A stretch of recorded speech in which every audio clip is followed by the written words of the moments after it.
It has been a very eventful few weeks for Division fans, with the 3 stages of PTS wrapping up, the sudden announcement of Title Update 15 being released on the 12th of May, and a State of the Game stream led by Creative Director Yannick and Community Developer Daria.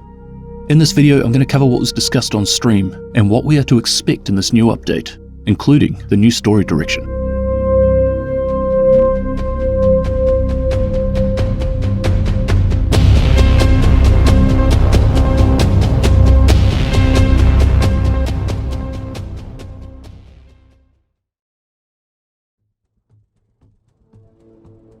They were quick to reaffirm what had been stated quite a while ago, where Title Update 12 was initially meant to be the last update to the game. But due to good interaction, it was decided that more content was to be added. However, this didn't mean that they could just jump back in as normal. The vast majority of the original team had been moved on to new projects, so a lot of time was placed on reassembling a team and setting up a new development process. Title Update 15 isn't necessarily the outcome of the last 12 months worth of work, but rather a small piece of the long-term support, with more seasons and content to come. The PTS was just one of the many ways of which they have started to reinstate that communication with the community. It was a good way to get the conversation going and get an understanding of the hopes and dreams the community had in mind. Overall, the PTS has been considered a success, with around 19,000 players participating. There has been a lot of feedback, including the countdown mode and the expertise system. As a quick recap, Countdown is the new game mode where 8 Division agents work together to restore stability to a power plant that is infested with enemies and other hazards. You have just 15 minutes to prevent a lockdown. Deployed in teams of 4 at different locations, you will need to complete a series of objectives and then extract before the time runs out. Although it is intended for 8 players, it can be completed with less, and there is matchmaking. Running through the feedback received, a number of the changes had already been made by the end of the PTS, but they are still looking into the difficulty options and how this could be scaled for more experienced teams. For now, they are happy with how it is, but will continue to take feedback once it launches to the rest of the player base.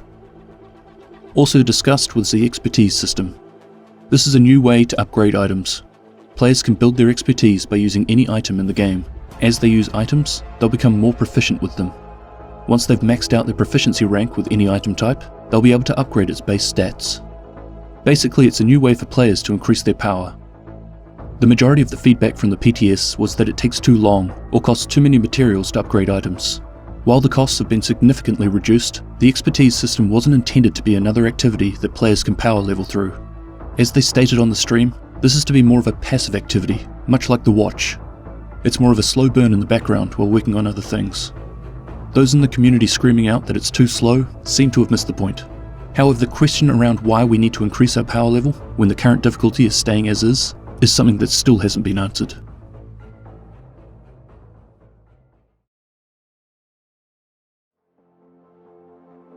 In the stream, they also told us of upcoming season Hidden Alliance.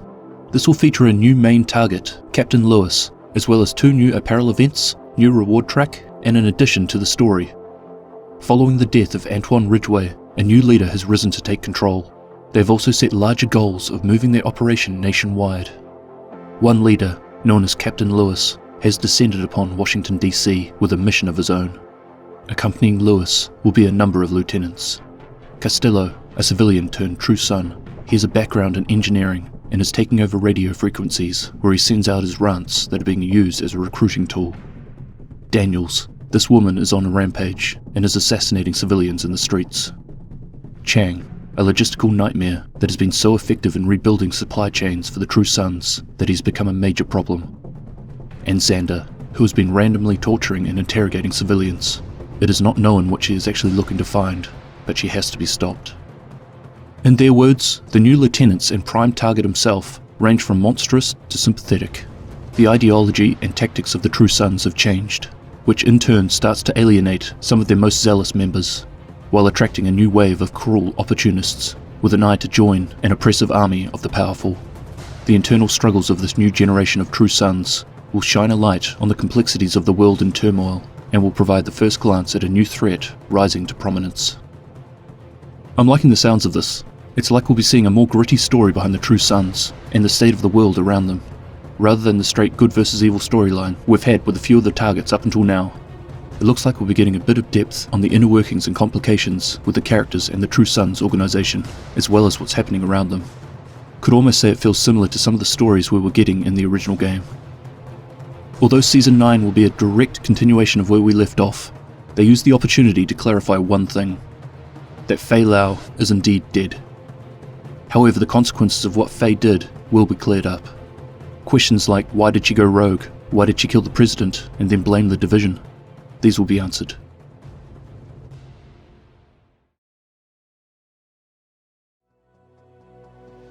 They've also stated that the way the story will be told will be taking a change in direction.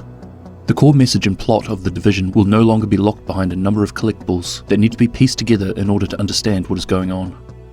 Hidden Alliance will open with a cinematic showing the outcome following the confrontation with FAYE at Camp White Oak. The story then shifts over to Kelso, Benitez and Rhodes, who are all coping with what has happened in their own ways. The addition of cinematic language will make the stakes and motivation crystal clear and moved out of the darkness. This new approach has been taken to show the changing motivation and feelings of core characters. Collectibles will still be available, but these will be easier to obtain by meeting with Kelso at the base of operations after each manhunt target has been eliminated. The idea is that this more focused delivery will help players avoid missing critical story details. While I find this interesting, I just hope we don't lose everything that the collectibles gave. I completely agree, the majority of players would like a clear and upfront story. Most of these don't want every detail, just the basics. The reason for the collectibles in a lot of games, Destiny 2 for example, is to provide the extra detail behind the story and building of the world, without annoying the players who don't care for it. I'll admit I'm skeptical of this change, but I'm happy for them to be trying something new, as long as we don't lose any detail. The manhunt structure has also been tweaked to provide a stronger narrative. Rather than exploring every district of Washington, the focus will be placed on a much smaller area, giving the opportunity to provide more contained, concentrated stories, and to avoid repetition from season to season. There has been more flexibility and variety added to the manhunts too. Manhunt lieutenants will each take over a main mission from the DC campaign. These mission takeovers will become more common in future seasons as they expand the capabilities of the system. For now, see it as missions being repopulated with true sons, who have taken control for their own purposes. And it goes without saying that we'll be seeing new weapons and gear, including a Heartbreaker gear set, new exotic and named weapons, and more.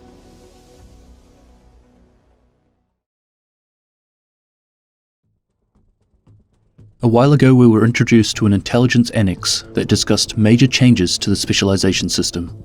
They understand that these aren't really working as well as they could be. Most people just pick the specialization based on the buffs they were after, and then forget about them.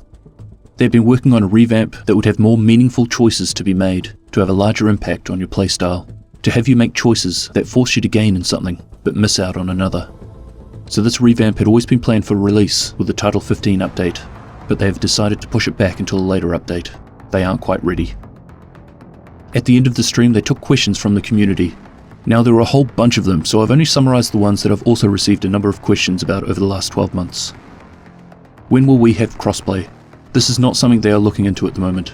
Essentially, the way each system has been set up, with separate databases per platform, there is no simple way for them to flip a switch and have them all communicate with each other. In order for them to get crossplay working, they would need to dedicate a large team to have this work within any reasonable time, and currently the team is working on new content. Game crashes in the game. The PTS crashes have been fixed and addressed. As for the live crashes, they plan on addressing these in the next update. Will there be another DLC? There are no plans to add paid DLCs. They plan to continue with the season and season pass model as they have been since Warlords of New York. Will there be focus on PvP? They understand there is a passionate PvP community out there, but the current team they have is specialized in PvE content. They don't want to give up on PvP since it's a big part of the game, but at the moment there is no PvP 2.0 patch planned. But they will be keeping an eye on the big issues and try to address them one step at a time. Will you add more map locations? Countdown is essentially a new map location. Map expansions like Warlords of New York are not in the plan at the moment, but there are new maps and new spaces that you can discover through different types of content that will be coming out. Will there be more legendary missions? The expertise and specialization revamp will make players more powerful. Raids and legendary missions are currently the most difficult content. Adding more legendary missions could be an option, but adding legendary difficulty to new content is not like flipping a switch. It is handcrafted and balanced by the developers. The real question is, how do you make the game challenging and interesting for the players? And that needs to be answered smartly. Will you consolidate the dark zones? There are no plans to merge the Dark Zones, but they are looking into general topics on how to improve the Dark Zone.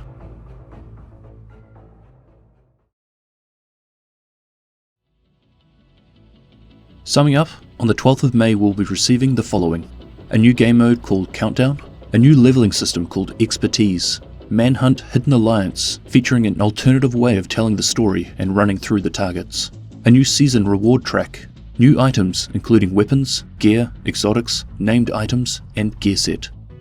But like I've said before, the one piece I'd like everyone to take away from this, probably the most important piece, is that this is just one of many updates that we'll be receiving through 2022. There is more to come. Beyond that, who knows? As Yannick said himself during the stream, it all depends on what sort of engagement the game gets over the next year that will determine what sort of support will be thrown their way in the future. Anyway, thank you very much for watching. Not long until the update releases now, so see you in DC. Cheers!